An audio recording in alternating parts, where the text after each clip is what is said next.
Hello everyone, welcome back to our channel. తెలంగాణలోని ఎంసెట్ 2024 కి సంబంధించి రెస్పాన్స్ షీట్స్ మీ మార్క్స్ చూసుకున్నారు.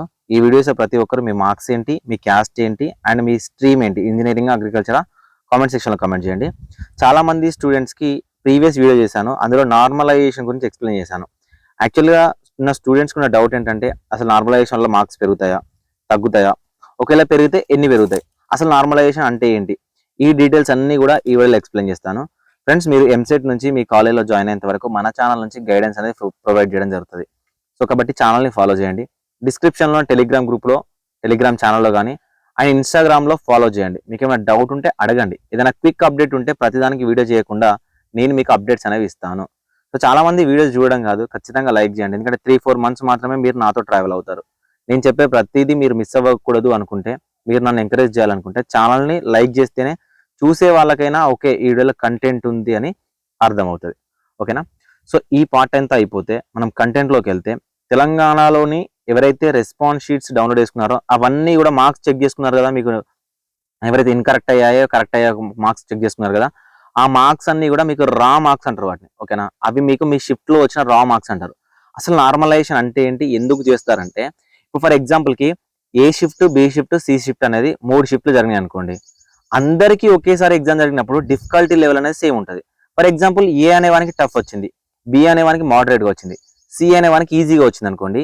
వీటన్నింటినీ కూడా ఈ 3 షిఫ్ట్లని కూడా ఒక లెవెల్కి తీసుకురావడానికి, అంటే ఏ స్టూడెంట్కి కూడా అన్యాయం జరగొద్దు అనే ఉద్దేశంతో ఒక లెవెల్కి తీసుకొచ్చేదాన్నే నార్మలైజేషన్ ప్రాసెస్ అంటారు. మీకు అర్థం అవడం కోసం ఇలా చెప్తా ఉన్నాను.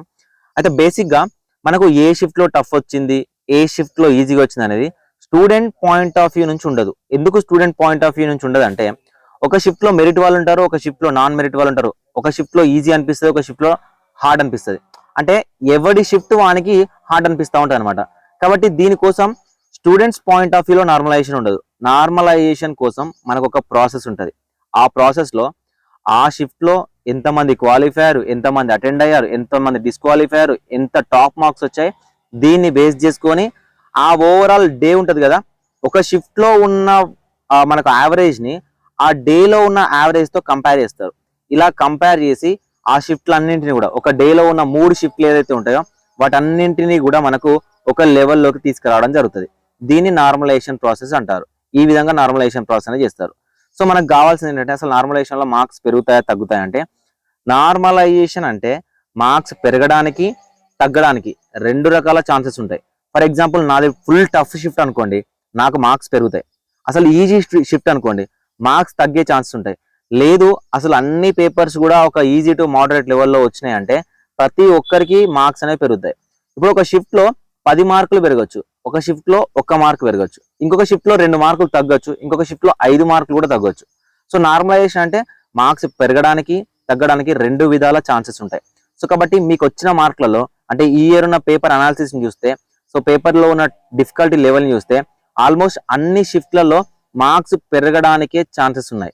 అంతేగాని ఈ పర్టికులర్ షిఫ్ట్లో ఇన్ని మార్క్స్ పెరుగుతాయి, ఈ పర్టికులర్ షిఫ్ట్లో ఇన్ని మార్క్స్ తగ్గుతాయని ఎవ్వరూ చెప్పలేరు.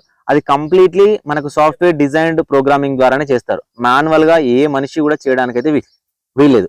ఇప్పుడు మీకు సోషల్ మీడియాలో ఎలా జరుగుతుంది అంటే, ఈ 9th డే షిఫ్ట్ టఫ్ వచ్చింది, షిఫ్ట్ 2 అనేది, సో వాళ్ళకి ఎక్కువ మార్కులు పెడతాయి. 9th డే రోజు ఫస్ట్ షిఫ్ట్ తక్కువ వచ్చింది, సో వాళ్ళకి తక్కువ మార్కులు పెడతాయి. ఇలా చెప్పడానికి అలా ఏం ఉండదండి. ఓకేనా? ఓవరాల్ గా ఆ డేలో వచ్చిన వాళ్ళు, ఆ షిఫ్ట్ లో వచ్చిన యావరేజ్ గా తీసుకొని, సో ఆ డేని కంప్లీట్ నార్మలైజ్ చేసి మీకు మార్క్స్ అనేవి పెరగడానికి ఛాన్సెస్ ఉంటుంది. సో నార్మలైజేషన్ ప్రాసెస్ లో ఇప్పటి వరకు ఈ షిఫ్ట్ లో ఇన్నే మార్కులు పెరుగుతాయని ఎక్కడా ఉండదు. ఓకేనా? సో కాబట్టి మీరు దాని గురించి నాకు ఇన్ని మార్కులు పెరుగుతాయా, నాకు ఇన్ని మార్కులు పెడతాయా అని మీరు ఆలోచించాల్సిన అవసరం లేదు. మాక్సిమం ఈ ఇయర్ అయితే నార్మలైజేషన్ వల్ల తగ్గే ఛాన్స్ లేకుండా కనిపిస్తా ఉంది. సో మాక్సిమం 1-2 మార్కులు మినిమం నుంచి, సో 5-6 నుంచి 10 మార్క్స్ వరకు మాక్సిమం పెరగడానికి అయితే ఛాన్స్ ఉంది. ఓకేనా? ఇది నార్మలైజేషన్ ప్రాసెస్. మీకు ఒకవేళ అర్థం అవ్వకపోతే, సో మీరు కాలేజ్లో జాయిన్ అంత వరకు మెంటర్షిప్లో జాయిన్ అవ్వాలి విజన్ అప్డేట్ మనకి ఈ ఛానల్ నుంచి అంటే, డిస్క్రిప్షన్లో ఉన్న వాట్సాప్ నెంబర్ అవుతుందో ఆ నెంబర్ని కాంటాక్ట్ అవ్వండి. మీరు కాలేజ్లో జాయిన్ అయ్యేంత వరకు మీకు ఎలాంటి డౌట్స్ ఉన్నా మేము క్లారిఫై చేస్తాం. సో మెంటర్షిప్లో జాయిన్ అవ్వడానికి ట్రై చేయండి. మేము 1000 రూపీస్ ఛార్జ్ చేస్తా ఉన్నాం. ఎవరైనా ఇంట్రెస్టెడ్ క్యాండిడేట్స్ ఉంటే జాయిన్ అవ్వచ్చు, లేదనుకుంటే సో మీరు ఛానల్ని ఫాలో అవ్వండి, టెలిగ్రామ్ గ్రూప్ని ఫాలో అవ్వండి. Thank you so much.